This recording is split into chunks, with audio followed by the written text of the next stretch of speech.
नमस्कार समस्त को राधे राधे। तो आज थिला जन्माष्टमी।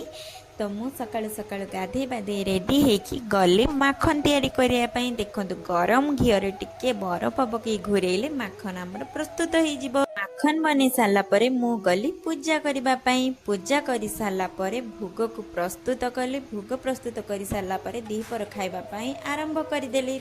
दीपर खाଇବା प्रस्तुत करिकी मु गली टिके शुइबा पई। तो शुइकी उठिली। उठी सारा परे मु गली टिके संध्या दबा पई। संध्या दे सारिकी रेडी हेकी बाहर मंदिर।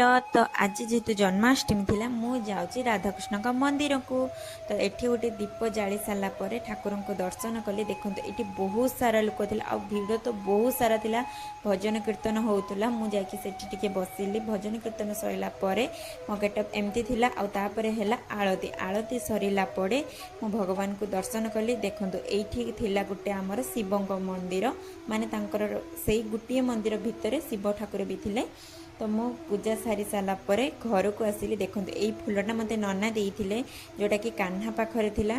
तापरे मु खाइली प्रसाद। प्रसाद खाई सारा परे राति खाइबा को खाइके ब्लॉग को एठेन को जे मस्त को राधे राधे।